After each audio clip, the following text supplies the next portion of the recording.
जय हिंद दोस्तों। चलिए शुरुआत करते हैं। इससे पहले वीडियो में जो है ना हम बायोलॉजी के मतलब कोशिका चैप्टर का जो है ना हम एक वीडियो में और ऑब्जेक्टिव 15 ऑब्जेक्टिव बता चुके हैं। अब ये दूसरा वीडियो है, इसमें भी आपको अच्छे सवाल देखने को मिलेंगे जो प्रीवियस ईयर क्वेश्चन रहेंगे या पूछे जाने वाले क्वेश्चन रहेंगे। चलिए शुरुआत करते हैं। वीडियो को शुरू से अंत तक देखिएगा, आपको जो है ना अच्छे सवाल देखने को मिलेंगे जो बहुत ही अच्छे सवाल है। ठीक है, चलिए शुरुआत करते हैं।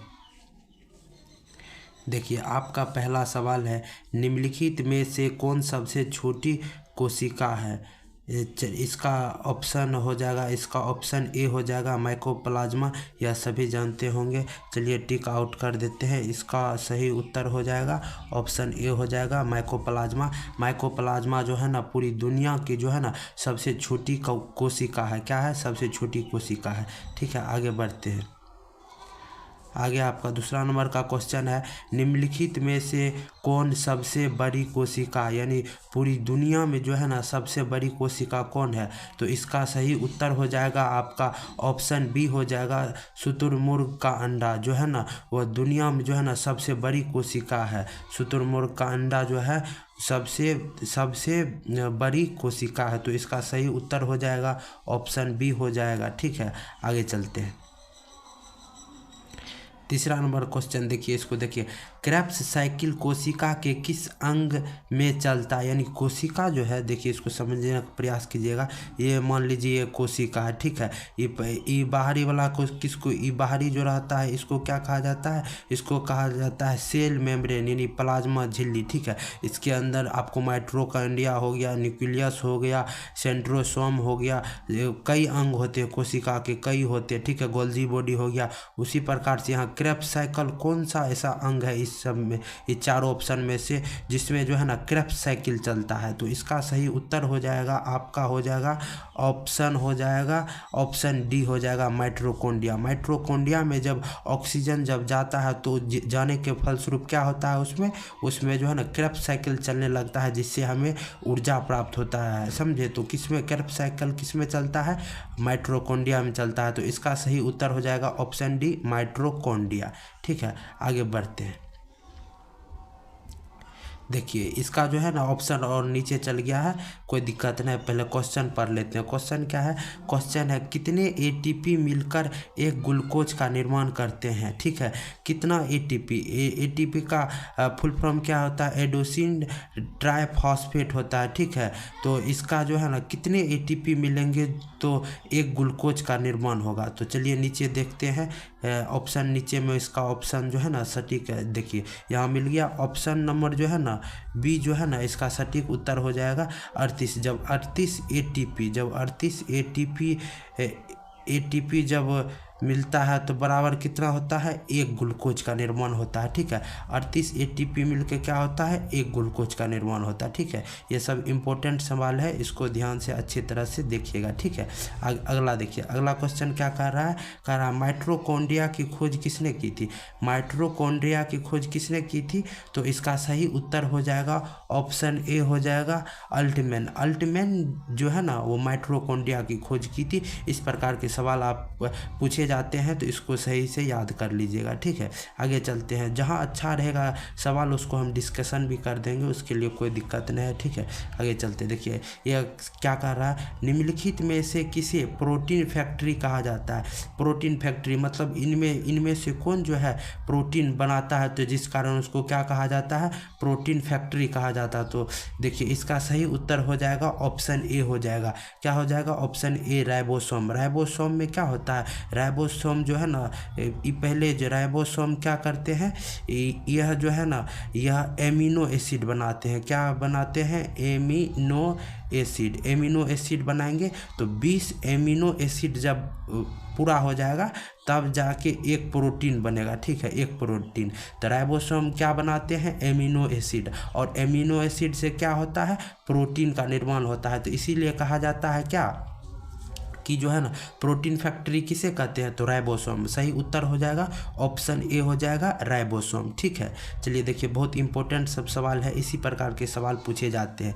ठीक है, बहुत इंपॉर्टेंट सब सवाल है। देखिए पावर हाउस ऑफ बॉडी, यानी पावर में क्या होता है, शक्ति, शक्ति गिरी, यानी शरीर का जो है ना शक्ति गिरी मतलब ऊर्जा कहाँ से मिलता है, पावर हाउस ऑफ बॉडी कहाँ से मिलता है, तो इसका सही उत्तर हो जाएगा ऑप्शन डी माइटोकॉन्ड्रिया। क्योंकि जब जो है ना शरीर में जब ऑक्सीजन जाता है तो वहाँ से जो है ना ऑक्सीजन जाता है तो वहाँ क्रिया होता है, ऑक्सीजन जाने के बाद तब वहाँ से हमें क्या मिलती है, ऊर्जा मिलती है। तो इसका सही उत्तर क्या हो जाएगा, ऑप्शन डी हो जाएगा, क्या हो जाएगा, माइटोकॉन्ड्रिया हो जाएगा। ठीक है, आगे चलते हैं।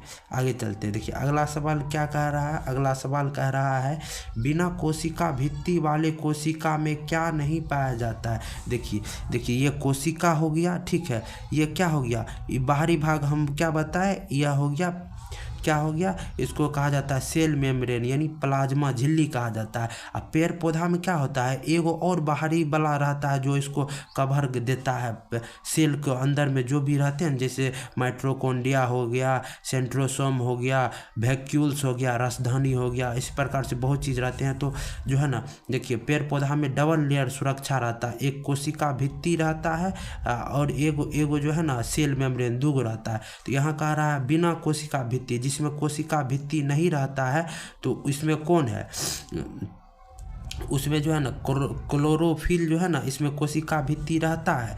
क्लोरोफिल में जो है ना कोशिका भित्ति यानी क्लोरोफिल किस में पाया जाता है, पेड़ पौधे में। तो पेड़ पौधे में रह जाएगा तो उसमें डबल लेयर हो जाएगा, एगो कोशिका भित्ति भी हो जाएगा।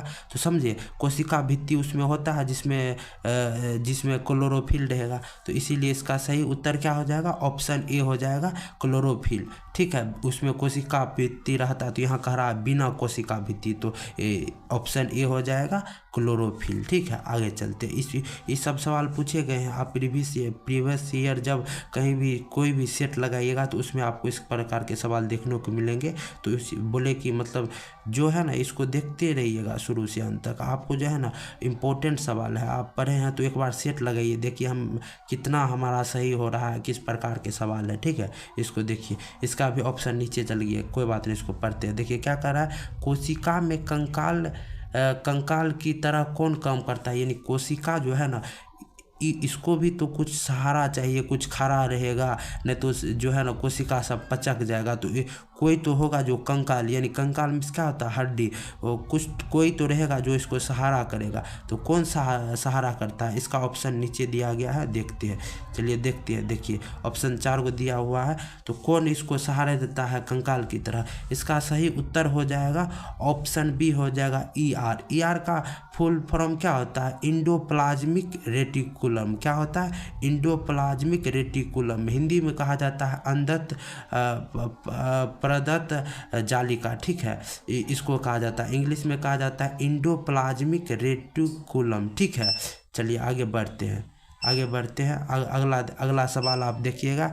अगला सवाल यहाँ है, अगला सवाल क्या कह रहा है, गाजर का लाल रंग किस कारण होता है।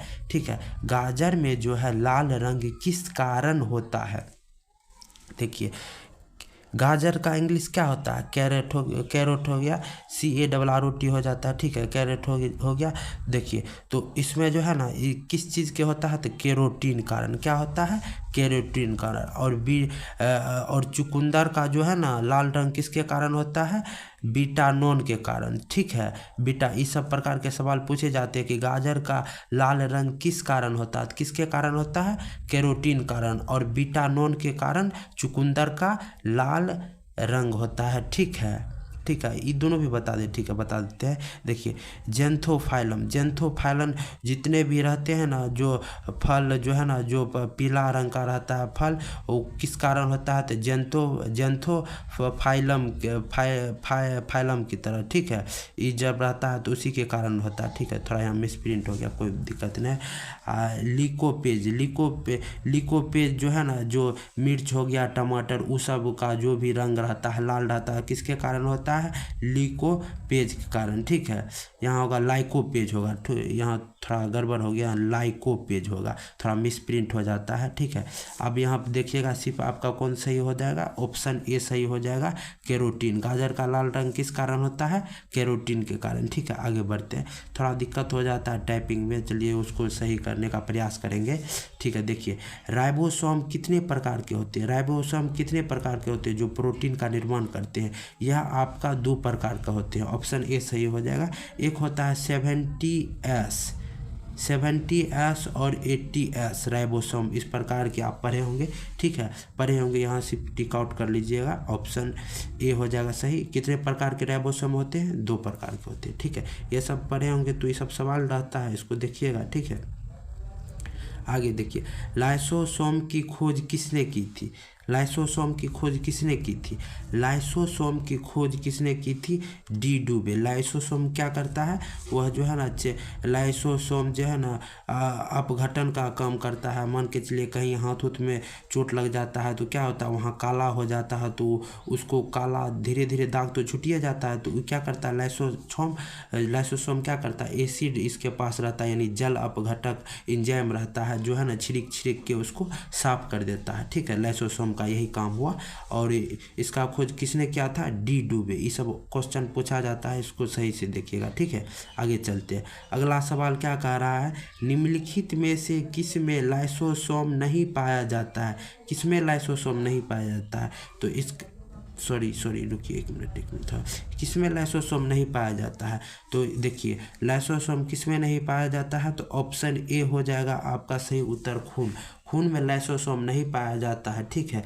चलिए आगे बढ़ते हैं, अगला क्वेश्चन है, कोशिका का दिमाग किसे कहते हैं, कोशिका का दिमाग किसे कहते हैं, तो यह देखिए इसका सही उत्तर हो जाएगा ऑप्शन ए न्यूक्लियस। देखिए न्यूक्लियस जो होता है ना कोशिका के बीच में रहता है, और यही पूरा मतलब सबको जितने भी रहते हैं, माइटोकॉन्ड्रिया हो गया, सेंट्रोसोम हो गया, लाइसोजाइम हो गया, जितने भी हो गए, रसधानी हो गया, वेगल्स हो गया, जितने भी प्रोटोप्लाज्म हो गए, इसके अंदर जितने भी है अंग कोशिका के, उसको कंट्रोल कौन करता है, न्यूक्लियस करता है। इसीलिए इसको कहा जाता है कोशिका का दिमाग किसे कहते हैं, न्यूक्लियस को कहते हैं, ठीक है। आगे बढ़ते हैं, आगे देखिए क्या सवाल है, प्लाज्मा झिल्ली की रचना को केवल संरचना होगा, यहाँ देखिए थोड़ा मिसप्रिंट हो जाता है, यहाँ होगा संरचना मतलब उसका किस प्रकार है उसी को कहा जाता है। प्लाज्मा झिल्ली की संरचना को केवल डैश से देख सकते हैं, यानी उसकी संरचना को इसमें से किस में सूक्ष्मदर्शी के द्वारा उसको देख सकते हैं, तो इसका सही उत्तर हो जाएगा ऑप्शन डी हो जाएगा, इलेक्ट्रॉन सूक्ष्मदर्शी। प्लाज्मा झिल्ली जैसे कोशिका हो गया, इसका बाहरी भाग जो है ना, इसको किसके द्वारा देख सकते हैं, तो इलेक्ट्रॉन सूक्ष्मदर्शी के द्वारा हम उसकी प्लाज्मा झिल्ली को देख सकते हैं। इसका सही उत्तर हो जाएगा ऑप्शन डी हो जाएगा, इलेक्ट्रॉन सूक्ष्मदर्शी हो जाएगा, ठीक है। तो तब तक के लिए इतना ही। आपको अच्छा लगे वीडियो तो अपना प्यार दीजिएगा, तब तक के लिए जय हिंद।